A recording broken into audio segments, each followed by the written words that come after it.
Dakota Territory, 1880. While his neighbors rushed to throw up thin-walled plank cabins before winter, Norwegian immigrant Lars Jensen was still building in late September. They called it wasteful. They called him a fool. He was constructing what looked like a giant haystack, a dome-shaped shelter with walls 3 feet thick, packed with prairie grass he'd cut by hand. His neighbors finished their cabins in 3 weeks using store-bought lumber. Lars spent 2 months shaping tons of loose hay into a structure that resembled an Inuit igloo more than any frontier home they'd ever seen. Then January 12, 1888, arrived. The children's blizzard hit without warning. Temperatures plummeted 40 degrees in 3 hours. Winds reached 60 miles per hour. Snow so thick you couldn't see 10 yards. In the conventional plank cabins, families burned through a week's worth of firewood in a single day and still couldn't keep their homes above 40 degrees. Ice formed on the inside walls 3 feet from their red-hot stoves. But inside that foolish hay dome, the temperature held steady at 60 degrees with barely any fuel at all. What did this Norwegian homesteader understand about heat, insulation, and Arctic survival techniques that every other settler missed?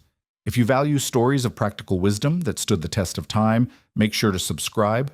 We've got more documented accounts worth remembering. The thermometer nailed to the fence post outside read 15 below zero, but inside the 10-foot hay dome, Lars Jensen pulled off his wool mittens and warmed his hands over a small sheet iron stove no bigger than a bread box. The mercury in his second thermometer, hanging from the central support pole, held steady at 60 degrees. 45 degrees warmer than the howling Dakota wind just 3 feet away, separated only by packed prairie grass. 3 neighbors had crawled through the entrance tunnel an hour earlier, their faces burned raw by wind that cut across the open section line at 35 miles per hour. They'd stripped off frost-caked scarves and muttered through chattering teeth. "It's like a blamed oven in here." That was the night every man on Cottonwood Creek stopped laughing at the hay igloo. But the mockery had started months earlier, in late September of 1880, when Lars was still building while his neighbors were already splitting kindling for their completed cabins.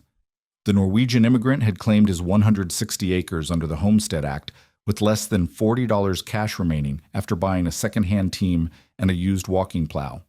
The cheapest lumber estimate he'd received for a 12 by 14 cabin was $70 to $80 for enough boards to build walls, floor, and roof. Even then, neighbors warned him he'd need 6 to 8 cords of wood at $3 to $4 per cord just to heat such a structure through a Dakota winter. Lars had something different in mind. He possessed 10 to 12 tons of prairie hay he'd cut by scythe from the slough bottoms and stacked loosely across his claim. More importantly, he carried memories from his years as a deckhand on North Atlantic fishing voyages, where he'd heard a whaler named Hansen describe Inuit snow houses in detail. The key principle, Hansen had explained with the certainty of a man who'd witnessed it firsthand, wasn't the snow itself, but the air trapped within it. Snow was simply a matrix that held still air, one of nature's poorest conductors of heat. In an igloo built correctly, body heat alone could maintain interior temperatures of 50 to 60 degrees when it was 40 below outside. Standing on his treeless Dakota claim, Lars reasoned that hay, hollow, dry grass full of trapped air, should function similarly if packed thick enough and shaped properly. He'd grown up in coastal Norway, where long, dark winters and wet storms made shelter, design a matter of survival, not comfort. Norwegian farmhouses used low ceilings, small rooms, and thick walls to conserve every British thermal unit their occupants could generate. He chose his building site on a slight rise to avoid meltwater pooling, positioning the structure to turn its back on the prevailing northwest wind. Using a homemade tamper, essentially a 30-pound block of wood on a stick, he scraped and packed a 12-foot wide circle down to firm soil. The final interior space would measure only 7 to 8 feet across after the walls were built up, but that was intentional. Less volume meant faster heating and better heat retention. For the foundation, he laid 6 to 8 inches of loose hay as a natural mattress, then covered it with old grain sacks to reduce dust. The walls rose in concentric courses, each ring built from hay he'd forked from his stacks, twisted and stomped into rope-like bundles and mat-like sections. The base ring stood 3 feet thick and 3 feet high, requiring nearly 2 tons of hay. Each successive ring leaned inward 4 to 6 inches, following the natural catenary curve that would make the structure self-supporting. A temporary 6-foot central pole and a notched measuring stick helped him maintain the proper dome profile as the walls curved overhead. The entrance followed Igloo logic precisely. Lars dug a tunnel on the leeward side, 3 feet high and 2 feet wide, extending about 4 feet from the main chamber. Most importantly, he angled this passage slightly downward, creating a cold trap where the heaviest, coldest air would settle and remain, just as Hansen had described from his Arctic observations. At the dome's apex, he left a 3 to 4 inch vent hole that could be adjusted with a rag plug to control moisture and smoke without losing precious heat. When finished, the structure measured 10 to 11 feet in outside diameter with an interior standing height of 6 feet at the center. The walls averaged 3 feet thick, 36 inches of packed hay that, using modern measurements, would provide an effective insulating value of roughly 45 to 70 times better than a single-inch board wall. The entire construction had consumed 4 full workdays and 0 purchased lumber. Edgar Collins, a veteran Civil War settler who'd built successful sod houses across eastern Nebraska, led the neighborhood criticism. He'd spent years cutting sod with a walking plow, laying courses of prairie turf, and patching leaky roofs through lesser storms where conventional earth-walled structures had proven adequate. Collins publicly dismissed the hay dome as a fire hazard and a waste of good cattle feed. Other neighbors joined the mockery, calling it the Hay Hogan, Lars's cow nest, and betting he'd dig a proper dugout before New Year's. The local authority figure, a county agent who'd guided dozens of homesteaders through their First Plains winters, insisted that sod houses and dugouts had generations of proven success. He warned Lars that loose hay would blow clear to Manitoba in the first real wind, and predicted the structure would collapse or catch fire before spring. Even Anna Collins, Edgar's practical wife who managed their household fuel supplies and had spent winters fighting drafts in their plank cabin, initially doubted that anything so unconventional could outperform established methods. By late November, when overnight temperatures regularly dropped to 10 to 20 below, with daytime highs near 0, the first performance comparisons began. Edgar's 10 by 12 plank cabin, with walls barely 1 inch thick plus tar paper, leaked visibly around the door and eaves despite his careful construction. Keeping the interior near 55 degrees required a cast iron stove burning a full armload of wood every 2 hours. Anna found herself constantly fighting to warm her feet, as floor-level temperatures remained 15 to 20 degrees colder than the readings near their stove. Inside the hay igloo, Lars maintained 60 to 65 degrees with a sheet iron stove 1/3 the size of his neighbor's heating equipment and burning roughly 1 cord of wood per month instead of the 3 cords his neighbor consumed. The mathematics were stark but simple. A 1-inch board wall provided an insulating value of roughly 1, while Lars's 36-inch hay wall, even conservatively estimated, delivered an insulating value of nearly 50, more than 20 times more effective at preventing heat loss. Tom Callahan, a young homesteader from Minnesota with basic carpentry skills, began asking technical questions about fuel consumption and temperature differentials. Anna Collins quietly observed that her children stopped shivering and her water bucket stopped freezing when they visited the hay dome for evening conversations. Still, most neighbors maintained their skepticism, waiting for the structure to fail when a real storm tested the northern plains. That test was coming. December brought the first serious cold to Dakota Territory, with mercury dropping to 10 below 0 on most nights and struggling to reach 20 above during the brief daylight hours. The comparative heating trial that emerged across Cottonwood Creek provided data that would reshape every neighbor's understanding of frontier construction. Edgar Collins burned through 6 armloads of split oak and cottonwood each day to maintain barely livable conditions in his plank cabin, while the thermometer hanging near his cast iron stove rarely climbed above 45 degrees. Away from the stove, at floor level where his children played and his wife worked, temperatures hovered near 35 degrees even with the firebox glowing red. Anna Collins tracked their fuel consumption with the precision of a woman who understood that miscalculation meant frostbite or death. Their cabin consumed 3 full cords of wood per month at the current burn rate, requiring Edgar to spend 2 days each week hauling deadfall from creek bottoms 5 miles away.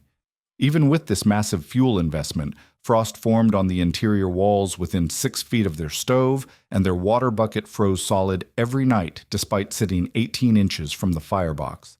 The single-inch board walls, reinforced with tar paper, and whatever cloth Anna could spare, provided minimal barrier against the Dakota wind that found every gap between planks and around the doorframe.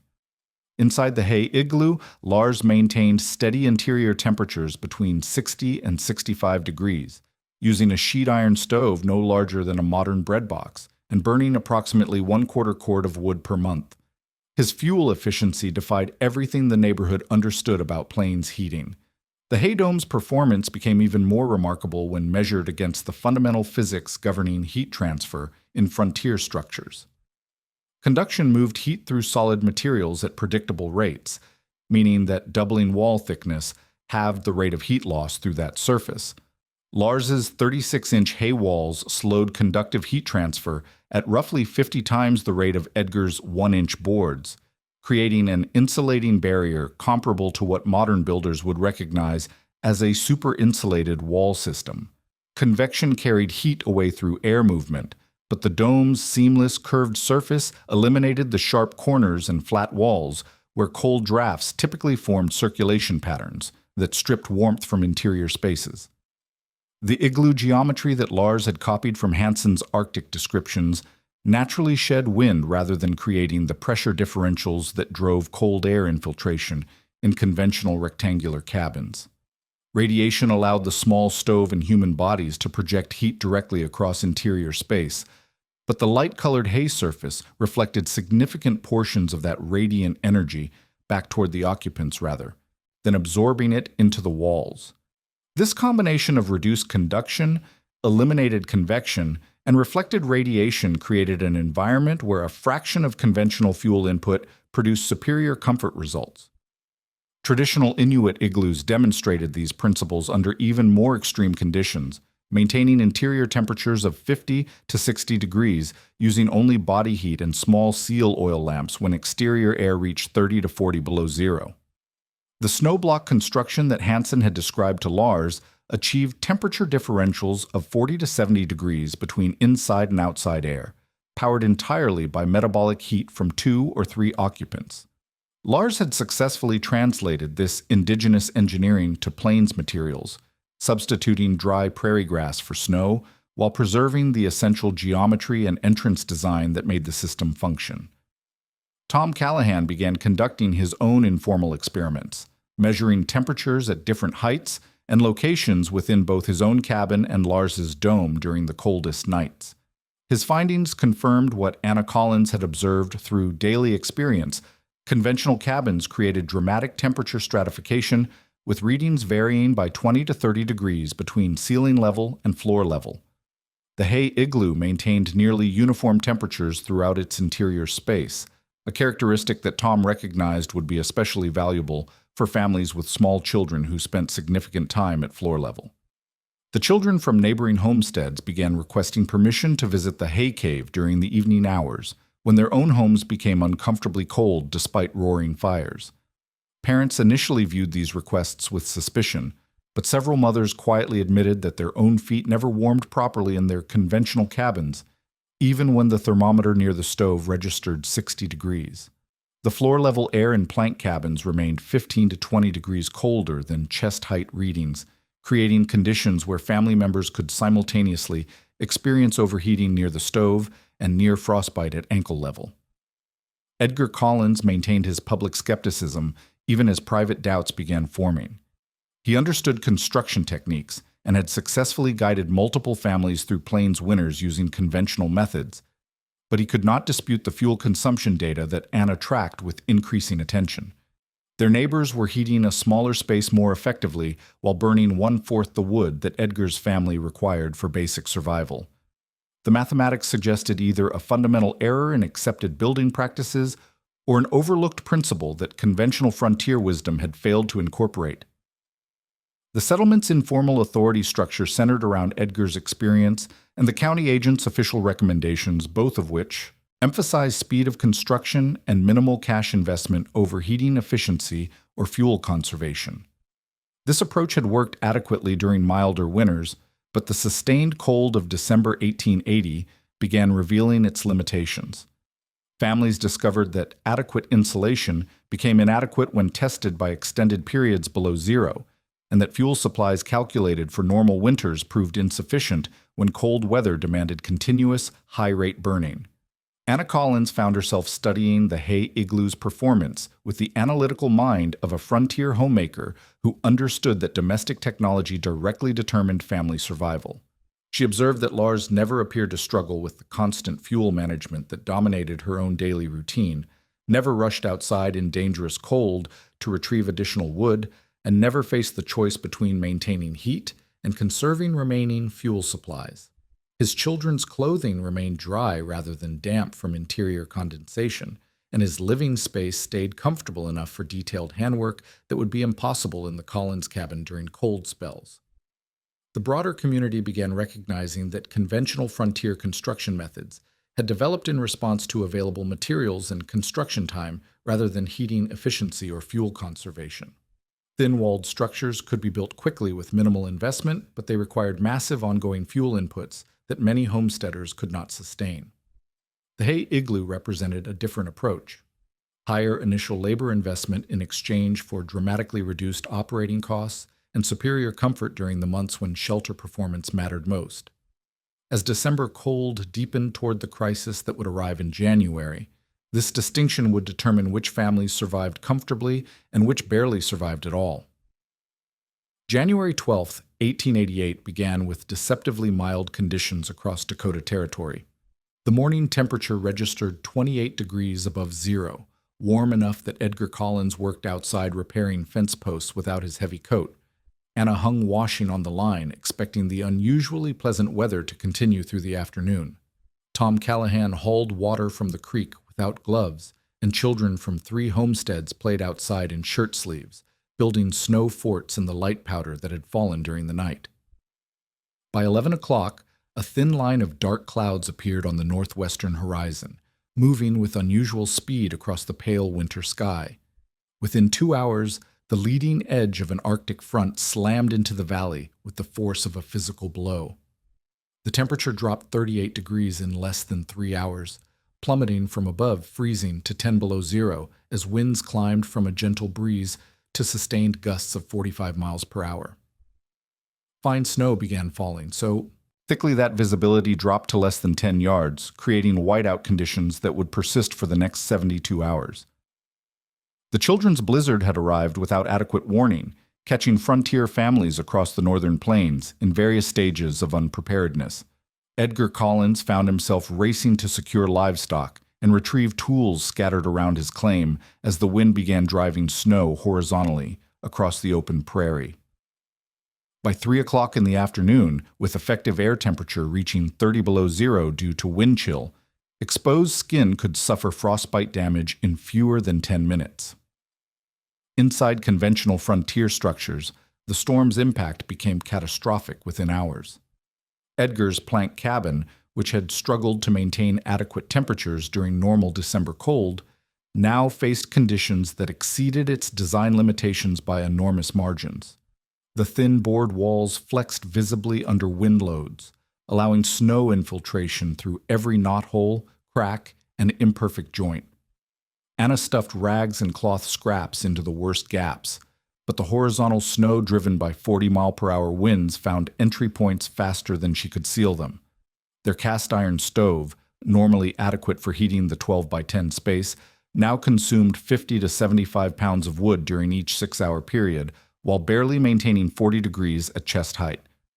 Floor-level temperatures dropped to 25 degrees, even with the firebox roaring at maximum draft. Edgar burned through his entire week's supply of split wood in the first 24 hours, leaving the family with perhaps 18 hours of fuel remaining at their current consumption rate. The mathematical reality was stark. They were consuming winter fuel supplies at 6 times the normal rate while achieving heating results far below minimum survival requirements.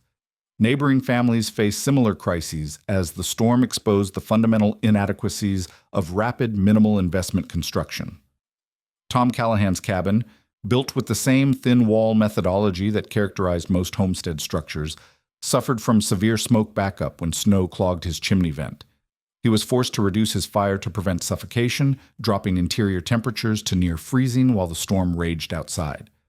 The Hendersons, living in a sod house that normally provided adequate insulation, discovered that their roof system could not shed the accumulating snow load, causing dangerous sagging and water infiltration that turned their interior into a combination of freezing temperatures and muddy conditions. Traditional dugout shelters, excavated into creek banks and roofed with sod and timber, created death traps as snow drifts piled 4 to 6 feet deep against the entrances. The Johnson family found themselves shoveling inward every few hours just to maintain access to outside air, while their low-roofed space filled with smoke as vents became blocked with ice and accumulated snow. Several families across the region faced the choice between suffocation from poor ventilation or freezing from inadequate heating, with conventional frontier construction methods failing to provide viable solutions for either problem. Inside the hay igloo, Lars experienced the storm as a dramatically different event. As the blizzard struck, he sealed the entrance tunnel with an extra quilt, leaving a 4-inch gap at the top to ensure adequate air circulation. For the first 6 hours, he operated the small sheet iron stove at half capacity, burning 10 to 15 pounds of wood while maintaining interior temperatures between 55 and 60 degrees. The dome's structural response to extreme wind conditions validated the indigenous engineering principles that Hansen had described years earlier. Rather than stripping hay from the exterior walls, the sustained 40-mile-per-hour winds actually packed additional snow onto the dome's outer surface, creating an ice shell that increased both structural strength and insulation value. This phenomenon, identical to the deliberate glazing techniques used in traditional igloo construction, transformed the storm from a destructive force into a beneficial addition to the shelter's thermal performance. The dome geometry shed wind loads evenly across its curved surface, eliminating the pressure differentials and structural stress concentrations that caused conventional rectangular cabins to flex, crack, and admit cold air. After midnight on the storm's first night, Lars allowed his stove to burn down to embers, conducting an experiment that would have been fatal in any conventional frontier structure. With only 2 human bodies providing heat input at approximately 100 watts each, the interior temperature drifted slowly downward, but stabilized at 45 degrees, never dropping below the threshold where frostbite or hypothermia became immediate concerns. The dome's thermal mass and insulating properties maintained livable conditions using only metabolic heat, exactly as Hansen had described from his observations of Inuit winter survival techniques. The acoustic properties of the hay-walled structure became equally remarkable during the storm's peak intensity.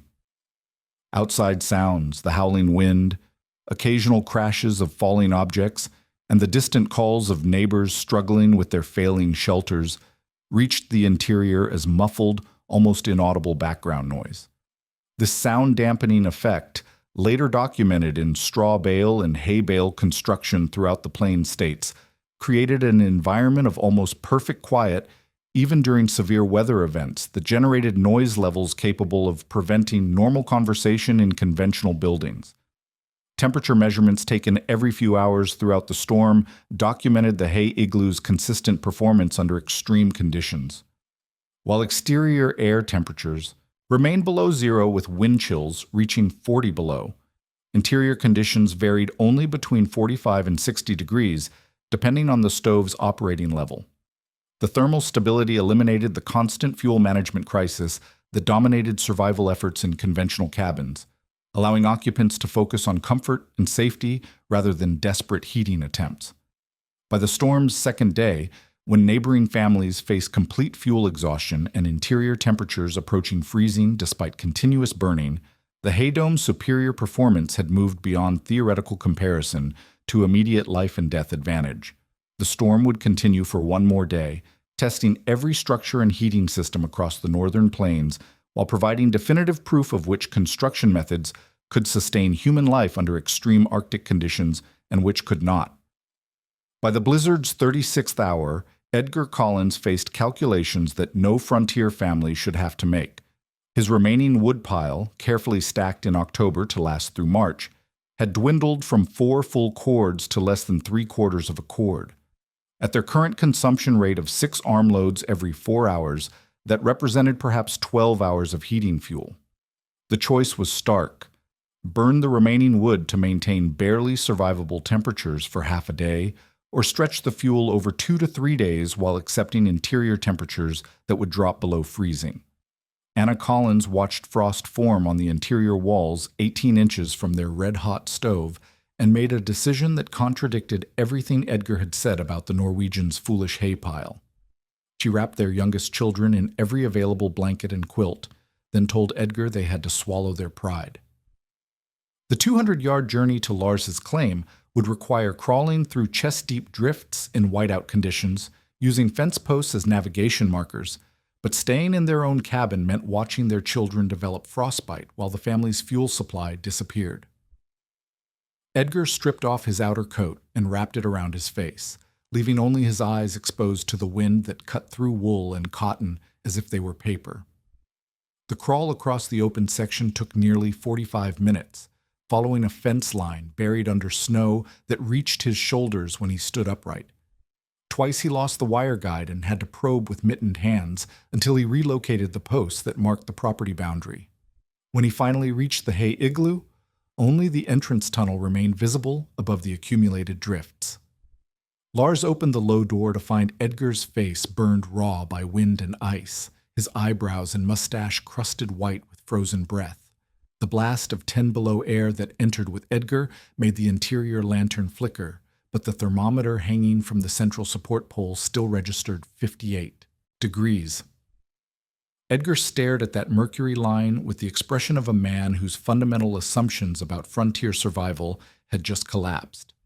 Behind him, Anna appeared through the tunnel entrance, carrying their youngest child and followed by their 2 older boys, all of them shivering but functional after their desperate journey. Within minutes, Tom Callahan arrived with his wife and infant daughter, having made the same calculation about fuel exhaustion and family survival. The Henderson family followed an hour later, their sod house having developed a dangerous roof leak that turned their interior into a combination of freezing temperatures and ankle-deep mud. By full dark on the storm's second night, 11 people occupied the space designed for 2, transforming the hay igloo into a community survival shelter. The additional human occupants created a natural heating experiment that validated the metabolic principles underlying igloo design. 11 people generated approximately 1,100 watts of continuous body heat, roughly equivalent to a modern electric space heater running at full capacity. Combined with the dome's insulating properties and minimal air leakage, this biological heat load raised interior temperatures to 62 degrees, even with the stove completely extinguished. Lars had inadvertently created a demonstration of the precise engineering that allowed traditional Inuit families to maintain comfortable winter quarters in structures heated entirely by body warmth and small oil lamps. The dome's 450 cubic feet of interior air volume, dramatically smaller than conventional cabin spaces, meant that the collective body heat warmed the available air mass quickly and effectively. Edgar's 12 by 10 cabin enclosed nearly 1,800 cubic feet, requiring 4 times more energy input to achieve the same temperature rise. This fundamental relationship between interior volume and heating requirements had been incorporated into traditional cold climate architecture for centuries, but frontier construction practices had emphasized speed and material economy over thermal efficiency. Anna Collins found herself studying the hay igloo's interior environment with the analytical eye of a homemaker who understood that domestic technology determined family welfare. Unlike their own cabin, where family members experienced simultaneous overheating near the stove and near-freezing temperatures at floor level, the dome maintained uniform conditions throughout its curved interior. Children could sleep comfortably on hay-lined platforms while adults worked or conversed without the constant repositioning required to stay warm in conventional heated spaces. The acoustic environment inside the packed shelter remained remarkably quiet despite the presence of 11 people and the continuing storm outside. The hay walls absorbed conversation and movement sounds, while nearly eliminating exterior noise, creating conditions where normal speech was easily audible and sleeping was possible even with multiple families sharing the space.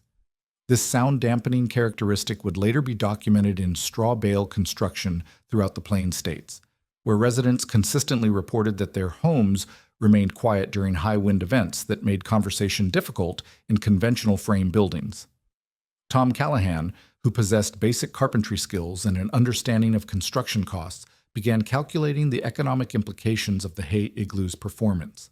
The structure had been built using materials available on every homestead claim, required no cash investment in lumber or hardware, and consumed less than a week of skilled labor.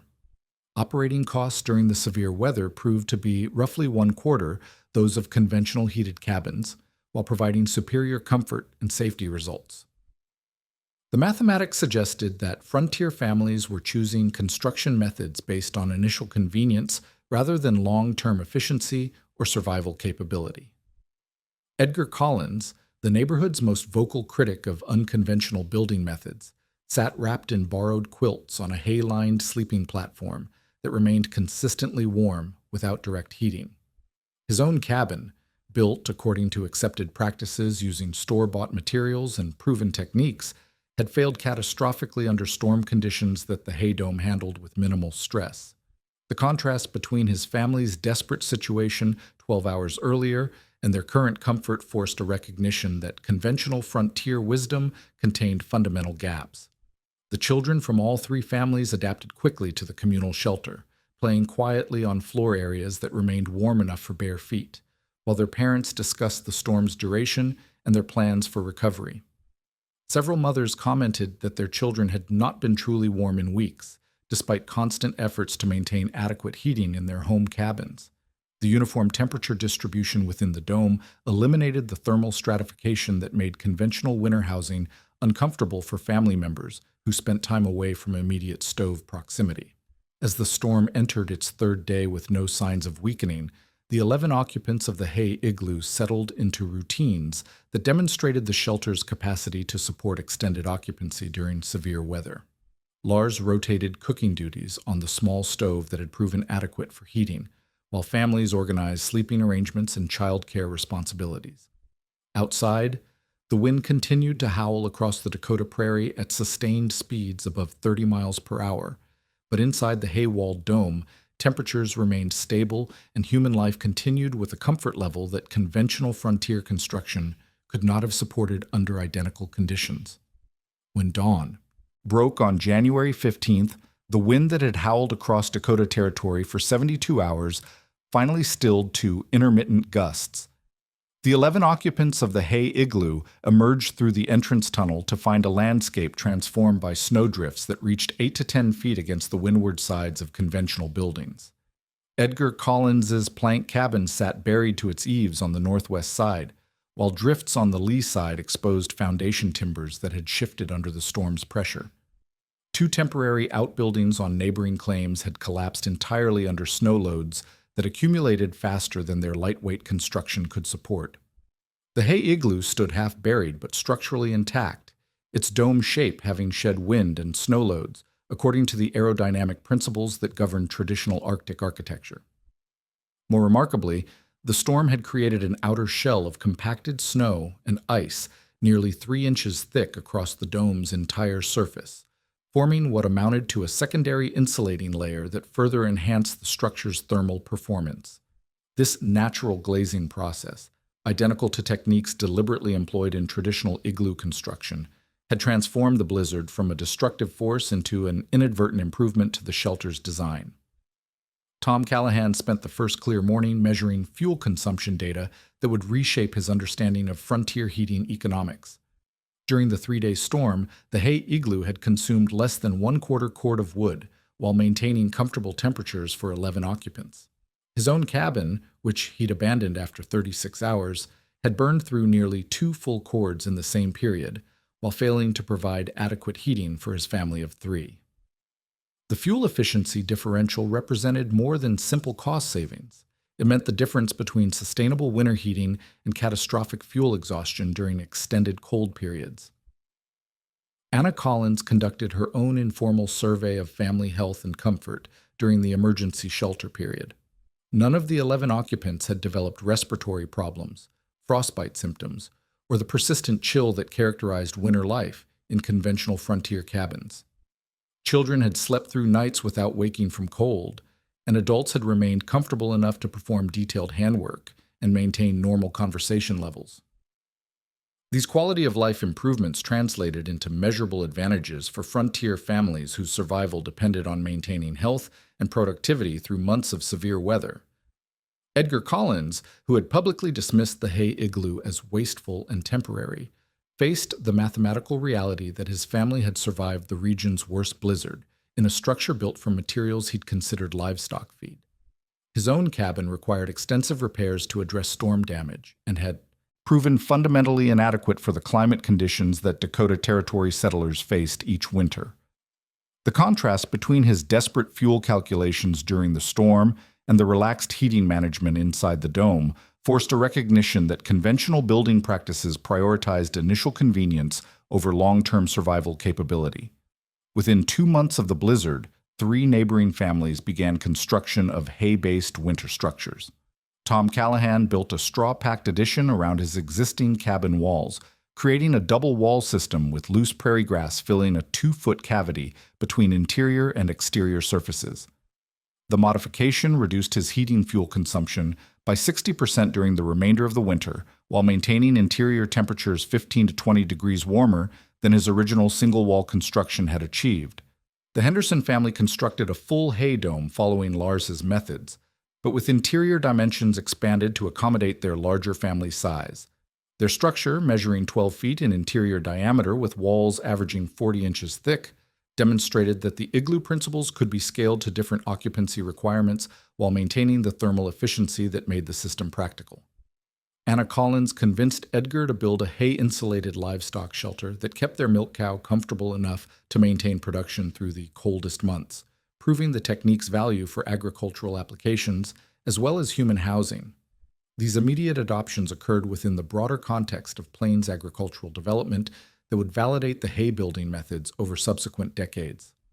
The invention of mechanical hay balers in the 1890s led directly to straw bale and hay bale construction throughout Nebraska and the Dakotas, including educational buildings like the famous hay bale schoolhouse built in the Nebraska Sandhills in 1896. These later structures incorporated the same insulation principles that Lars had discovered, using compressed bales instead of loose hay to achieve wall systems with thermal performance comparable to modern superinsulated construction.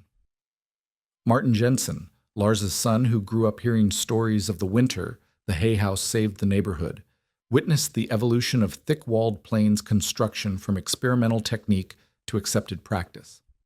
During his adult years in the early 20th century, he observed straw bale livestock barns, hay-insulated root cellars, and occasionally entire hay bale houses that remained comfortable year-round while consuming minimal heating fuel.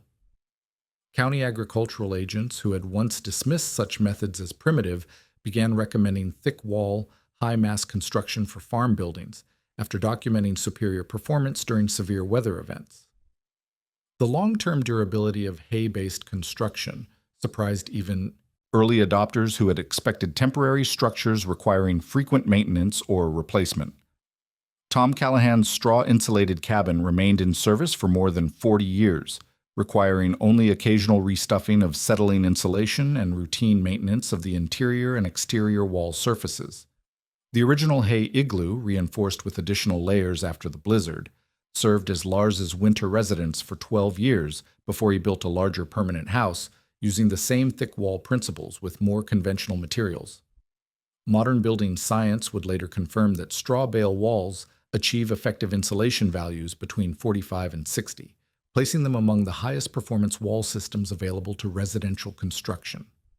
Engineers studying traditional Inuit igloo design documented interior-exterior temperature differentials of 40 to 70 degrees, achieved through geometric optimization and careful attention to thermal bridging and air sealing, exactly the principles that Lars had intuitively applied to his plains construction project.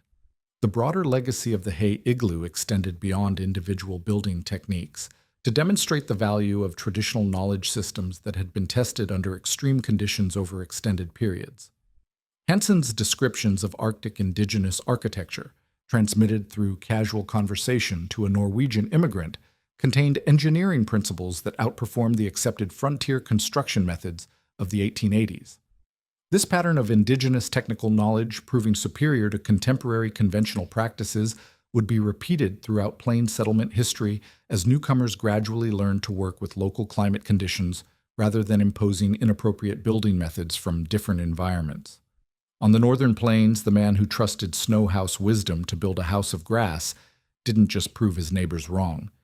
He demonstrated once again that working with natural principles and overbuilding for the worst-case conditions separated those who merely endured winter from those who emerged from it healthy, comfortable, and prepared to teach others how to survive the next one.